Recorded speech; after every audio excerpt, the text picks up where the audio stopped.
So when we talk about business branding, corporate branding, etc., is it just a matter of a logo or a slogan that we identify a thing with? Is it just... I was looking at the American Marketing Association's definition, and I realized that all of these things are in there. To your mind, what are we talking about? Okay, when we talk about corporate branding, basically what we're talking about here is an entity that stands behind an offering that a consumer buys and uses. So what we're talking about here is you're an entity, you're offering me something. Now you should be able to stand behind it and say that I've paid Z for it. If there's a problem with it, come back to me and I'll give you redress. Now, there are two words here, corporate and then a brand. Okay. If you look at, taking a good look at corporate, it tells you that it implies that, look, there is an entity, it's made up of a set of people who believes in a certain common vision, a certain common values that have come together to work to achieve a certain goal. Absolutely. Now, when you look at the brand as well, and I will speak to Stephen Keen. He has a book called Developing New Brands, one of the best account planners in the UK. He says that products are made in a factory. Brands are bought and used by people. Products can be copied, but brands are unique. Now, in that sense, what it means is that when we put the two together, these are a set of values and reputation and strategy for a future that is worked for and managed for shareholder value. So if you are talking of corporate branding, if you want to build a brand, the main concern here is your long-term view of your business. Okay.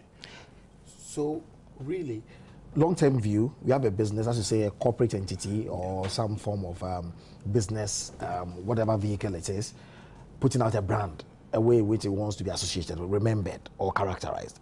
And so, as you say, we may have products may be copied.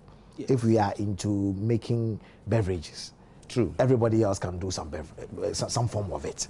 Definitely. But then what sets us apart is the brand.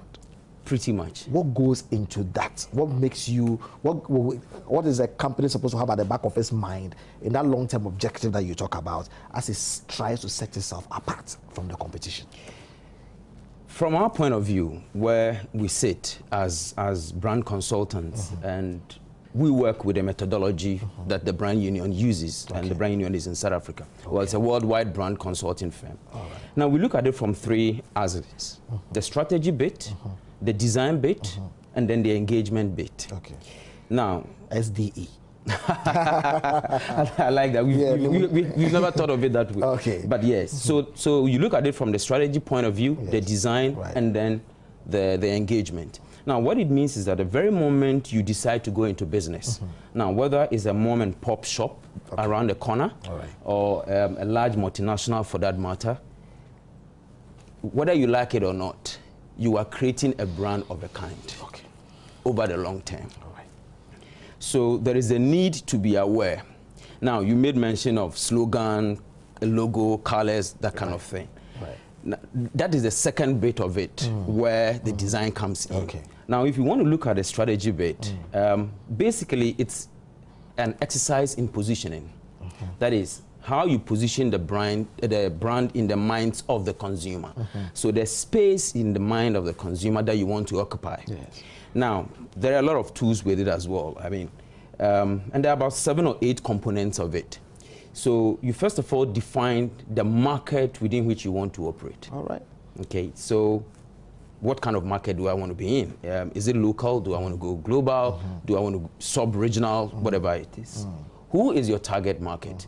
Because believe me, not everyone will buy a product. No, even in Coca-Cola has about 70% of the cola market. They don't have 100%. There are people that like Pepsi as well. So whatever you do. The Asians and all that. Exactly. So you need to define in the most strictest sense, even though you leave room for some laxity here and there, the target consumer. Then you come to look at a certain consumer insight. Now, the consumer insight here, that is where Stephen Keen did a lot of great work for both the brand and the advertising industry. the consumer insight here is the inner feeling, inner thought of the consumer with respect to the category. Okay. So you can have a situation where Pampers, for example, yes, the insight that was deducted about 5 or 6 years ago is the fact that, look, mothers feel bad when their babies have nappy rash. All right. So based on that, that drives the development of the product. Okay.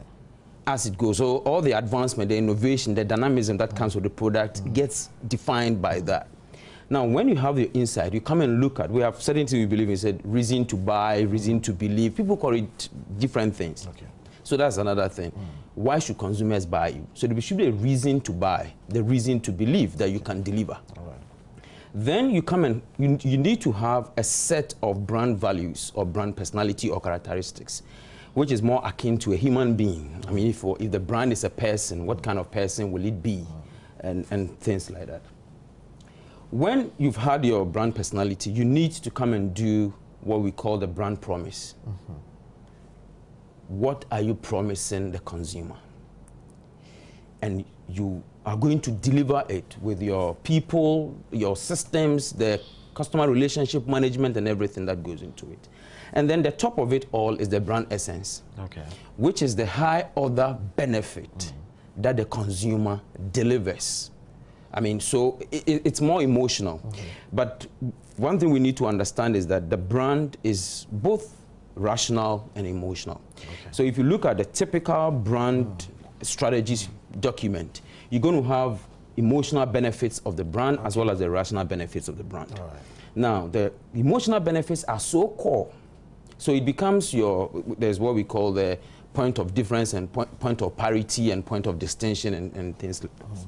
So those things define the fact that, look, if I take this brand, this is what I'm going to get. It's the highest order of benefit. So when you have that, but the interesting thing is that you measure the brand programs with respect to your positioning.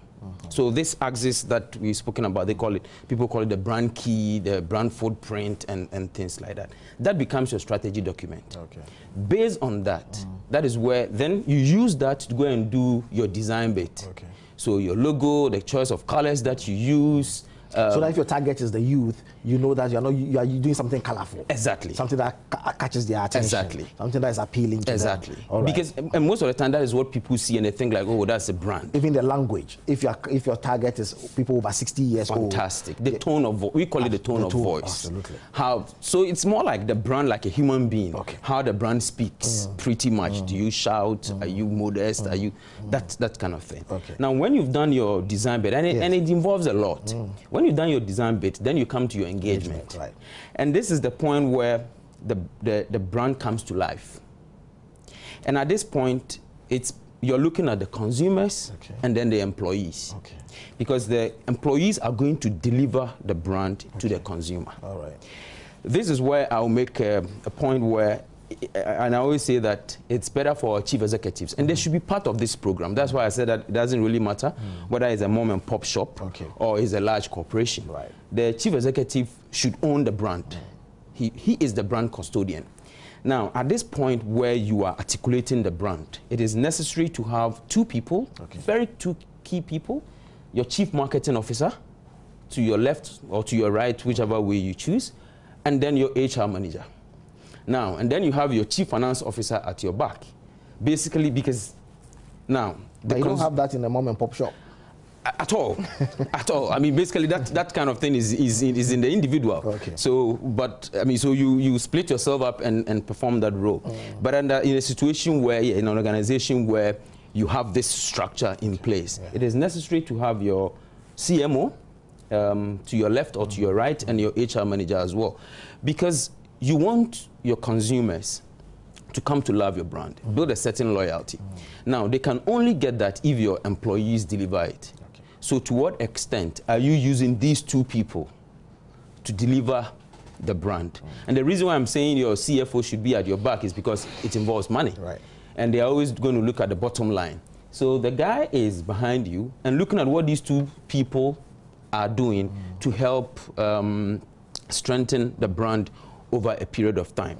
Now, when you have this, it doesn't really matter whether the CMO leaves, the brand manager leaves the company, or the chief executive leaves, it becomes a blueprint that anybody at all who comes in at any point in time can pick it up and then make use of it. So it's the kind of thing that you really need. So if companies in our market right now want to start having strong brands, there is the need to look at these three things that I've spoken about in just the last few minutes. Some say that every business is a brand in itself anyway. The mere fact that I'm doing something means I have a brand. Is that true? I mean, like I said before, in actual sense, when you start a business, whether you build it into a formidable brand or not, to some extent there is a brand in there. Okay. But you need to bring it to life. You need to codify it. So if you don't make that conscious effort to have it, yes, it would never grow into the kind of brand that will be able to compete, either even in a world market or in your local market or anything like that. Okay. Because, I mean, in positioning, there's something they say that if you don't position yourself, the market will position you. Okay. So it's an exercise that you consciously need to do. Okay. Now, when you do that, what it means is that, like I said, you are occupying a certain space in the... You made mention of some vehicles and for example, Toyota, you think of reliability. Okay. Volvo, you think of safety. Right. Mercedes-Benz, you think of prestige. Right.